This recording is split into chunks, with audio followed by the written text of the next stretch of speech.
ভারতে বিদেশি অর্ডার স্থগিত, চলে যাচ্ছে বাংলাদেশ পাকিস্তানে। যুক্তরাষ্ট্রের প্রেসিডেন্ট ডোনাল্ড ট্রাম্পের আরোপিত 50% শুল্কের প্রভাব ইতোমধ্যে ভারতের তৈরি পোশাক খাতের ওপর পড়তে শুরু করেছে।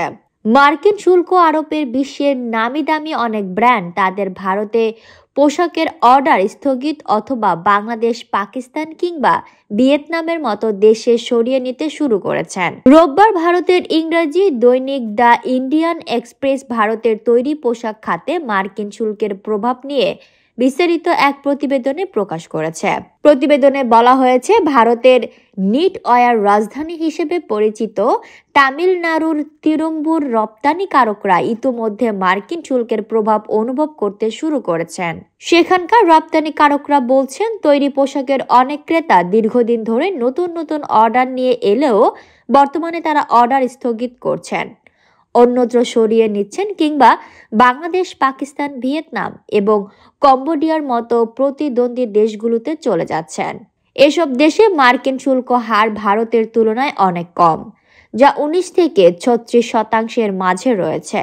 তিরুমপুরের এক রপ্তানিকারক দ্য ইন্ডিয়ান এক্সপ্রেসকে বলেন, তার প্রতিষ্ঠানের নিয়মিত মার্কিন চালান ইতোমধ্যে পাকিস্তানে চলে গেছে। আরেকজন বলছেন, তার আমেরিকান ক্রেতা গ্রীষ্মকালীন অর্ডার নিশ্চিত করার আগে তাকে অপেক্ষা করতে বলেছেন। তৃতীয় এক রপ্তানিকারক বলেন, আগে ক্রেতারা 25% শুল্ক বৃদ্ধির বোঝা রপ্তানিকারকদের বহন করতে বলেছিলেন, আর এখন তারা রাতারাতি দ্বিগুণ হয়ে গেছে। যুক্তরাষ্ট্রের নতুন শুল্ক কাঠামোতে ভারতের ওপর মূল শুল্কের পাশাপাশি জরিমানা হিসেবে আরোপিত অতিরিক্ত শুল্ক ও অন্তর্ভুক্ত রয়েছে। দেশটির কিছু নিট ওয়্যার পোশাকের ক্ষেত্রে এই শুল্কের কার্যকর হার 64% পর্যন্ত পৌঁছেছে। এর ফলে আঞ্চলিক প্রতিযোগীদের তুলনায় ভারতীয় পণ্যের দাম 35% পর্যন্ত বেশি হচ্ছে। শুরুতে মার্কিন এই শুল্ককে বড় ধরনের ধাক্কা মনে হলেও বর্তমানে রপ্তানিকারকদের কাছে তা এক প্রকার বাণিজ্যিক অবরোধ হিসেবে হাজির হয়েছে। দ্য ইন্ডিয়ান এক্সপ্রেসের প্রতিবেদনে আরও বলা হয়েছে, তামিলনাড়ুর টেক্সটাইল খাত মার্কিন অর্ডারের ক্ষেত্রে যখন ঘুরে দাঁড়ানোর প্রস্তুতি নিচ্ছিল, ঠিক তখনই নতুন করে অতিরিক্ত শুল্ক আরোপ করা হয়েছে। তামিলনাড়ুর তিরুমপুর, কোয়েম্বাটুর ও কারুর এলাকার বিভিন্ন কারখানায় 12.5 লাখেরও বেশি শ্রমিক কাজ করেন। কেবল এই 3 এলাকা থেকে বছরে 45,000 কোটি টাকার পোশাক রপ্তানি করা হয়। মাত্র কয়েক সপ্তাহ আগেও ভারত যুক্তরাজ্য মুক্ত বাণিজ্য চুক্তি এবং চীন ও মিয়ানমারের ওপর উচ্চ শুল্কের কারণে যুক্তরাষ্ট্রের ক্রেতাদের ভারতীয় পণ্যের প্রতি আগ্রহ বৃদ্ধি পাবে বলে আশা তৈরি হয়েছিল। তামিলনাড়ুর অনেক রপ্তানিকারক চাহিদা মেটাতে নতুন যন্ত্রপাতিতে বিনিয়োগও শুরু করেছিলেন, কিন্তু এখন সেই আশায় ঘুরে বালি। তাদের স্বপ্ন চাপা পড়েছে যুক্তরাষ্ট্রের বাড়তি শুল্কের নিচে। তিরুমপুরের রপ্তানিকারকদের সংগঠন তিরুমপুর এক্সপোর্টার্স অ্যাসোসিয়েশনের সভাপতি কে এম সুব্রাহ্মণিয়ান বলেন, এটি বড় ধাক্কা। প্রথমে স্বতন্ত্র রপ্তানিকারক বিভিন্ন কোম্পানি ক্ষতিগ্রস্ত হবে। ক্রেতারা ইতোমধ্যে আমাদের শুল্কের অংশ ভাগাভাগি করে নিতে বলছে। আমাদের মুনাফা মাত্র 5 থেকে 7%। আমরা কিভাবে এই ব্যয় ভাগাভাগি করব? তিনি বলেন, তিরুমপুরের রপ্তানি 30%ই যুক্তরাষ্ট্রে যায়। ইউরোপ ও মধ্যপ্রাচ্যের মতো বহুমুখী ক্রেতা কিছুটা সুরক্ষা দেবে, কিন্তু সেটিও ক্ষতি ছাড়া সম্ভব নয়। ব্র্যান্ডের বাইরে ক্রেতারা শীঘ্রই সরে যাবে। আমাদের সামাজিক মানদণ্ড ও কার্যপ্রণালী মেনে চলার কারণে ব্র্যান্ডগুলো থাকতে পারে, কিন্তু তাতেও আমাদের কিছুদিন রক্তক্ষরণ হবে। টেক্সটাইল শ্রমনির্ভর খাত এবং বাজার সংকুচিত হলে এই খাতে বিপুল সংখ্যক মানুষের চাকরি হারানোর সংখ্যা রয়েছে। রপ্তানি 10 থেকে 20% কমে গেলে আগামী কয়েক মাসে তিরুমপুর, কারু ও কোয়েম্বাটুরে টেক্সটাইল ও গার্মেন্টস খাতের 1 থেকে 2 লাখ মানুষের চাকরি হারানোর ঝুঁকি তৈরি হবে। তামিলনাড়ুর তিরুমপুর থেকে কেবল 40,000 কোটি রুপির নিট ওয়্যার রপ্তানি করা হয়।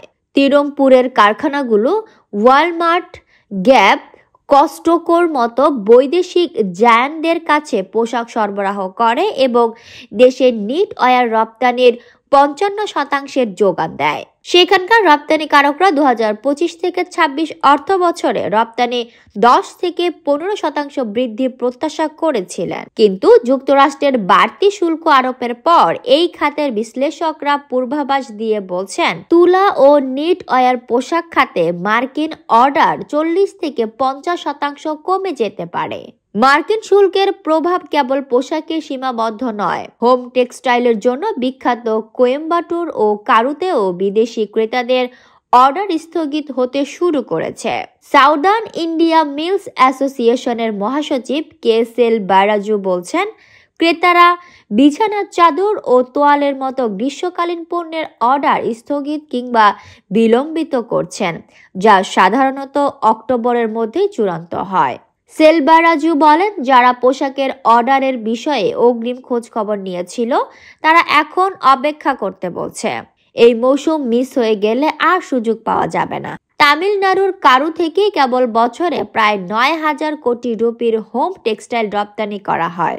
এর মধ্যে 6,900 কোটি রুপির পোশাক সরাসরি রপ্তানি করা হয়। কোয়েম্বাটুরের কারখানাগুলো বিপুল পরিমাণ তুলার তোয়ালে ও রান্নাঘরের কাপড় যুক্তরাষ্ট্রে রপ্তানি করে। বর্তমানে এসব বস্ত্র ও যুক্তরাষ্ট্রের উচ্চ শুল্কের কবলে পড়েছে। সেলবারাজু বলছেন, এটি কেবল শুল্ক বৃদ্ধি নয়, বরং ইতোমধ্যে দুর্বল হয়ে যাওয়া পরিবেশকে আরও ভয়াবহ করে তুলছে। তিনি ভারতের তুলার ওপর 11% আমদানি শুল্ক এবং জিএসটি সংক্রান্ত অসঙ্গতির কথাও বলেছেন। এর ফলে বিশ্ববাজারে প্রতিযোগিতায় ভারতীয় প্রতিষ্ঠানগুলো আরও ক্ষয়ক্ষতির মুখোমুখি হচ্ছে বলে মন্তব্য করেছেন তিনি বলেন, পলিস্টার কাঁচামালে 18, সুতায় 12% শুল্ক হলেও তৈরি পোশাকের ক্ষেত্রে তা 5%। এটি রপ্তানি খরচে আরও 6 থেকে 7% যুক্ত করে, যেখানে প্রতিযোগীদের এই ধরনের সমস্যা নেই। এদিকে ভারতের বাজারে ব্রাজিল থেকে আমদানি করা তুলার মান নিয়েও প্রশ্ন উঠেছে।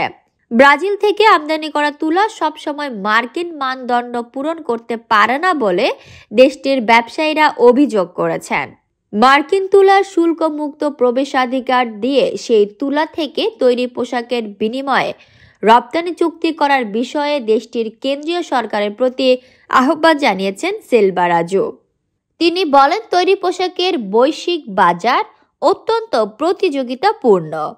ভারতের প্রধান প্রতিদ্বন্দ্বীরা এমন শাস্তিমূলক মার্কিন শুল্কের মুখোমুখি হয়নি। বাংলাদেশ এখনো 35 থেকে 36% শুল্ক হার বহাল রেখেছে। পাকিস্তান 19% নেমে এসেছে।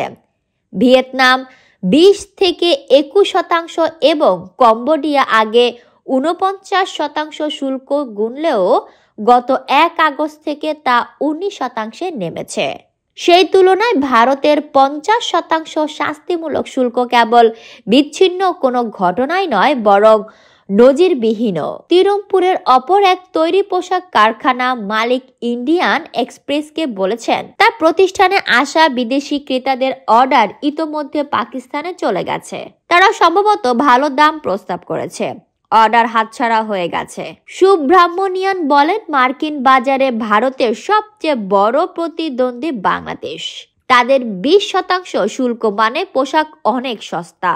আপনার মুনাফা যখন মাত্র 5%, তখন এই শুল্ক অনেক বড় বিষয়। ভারতের ক্ষেত্রে বর্তমানে এই মুনাফা কার্যত উধাও হয়ে গেছে, কারণ ভারতের পণ্যে মার্কিন শুল্ক 64% ছুঁয়েছে এবং ব্র্যান্ডের বাইরের মার্কিন ক্রেতারা ইতোমধ্যে সস্তা বিকল্প খুঁজে নিচ্ছে। তারা রাতারাতি সরে যাচ্ছে বলে সতর্ক করে দিয়েছেন ভারতীয় এই পোশাক রপ্তানিকারক। তিনি দেশটির তুলা আমদানির ওপর 11% আমদানি শুল্ক বাতিল ও কৃত্রিম তন্তুর ওপর জিএসটি পর্যালোচনার দাবি জানিয়েছেন। সুব্রাহ্মণিয়ান বলেন, আমাদের রপ্তানি টিকিয়ে রাখতে হলে সব কাঁচামালের ওপর শুল্ক 5% নিচে রাখতে হবে। বিষয়টি অগ্রাহ্য করা হলে ভয়াবহ পরিস্থিতি তৈরি হতে পারে। ভারত স্থানীয়ভাবে বাংলাদেশ, কম্বোডিয়া, ভিয়েতনাম ও পাকিস্তানের কাছে মার্কিন বাজার হারাতে পারে, যাদের এখন সব পণ্যের ল্যান্ডেড প্রাইস যুক্তরাষ্ট্রে আরো সস্তা। মার্কিন শুল্কের প্রভাব ইতোমধ্যে দেখা যাচ্ছে। আমাদের অর্ডার কমে গেছে, শ্রমিকদের চাকরি হারানোর সংখ্যা তৈরি হয়েছে। সেলভারাজু বলেন, মার্কিন বাজার এখনো আমাদের কাছ থেকে কিনতে চায়। তারা ভারতীয় তুলা, ভারতীয় মান পছন্দ করে, কিন্তু রাজনৈতিক ও নীতি সংক্রান্ত বাধা তাদের দূরে ঠেলে দিচ্ছে।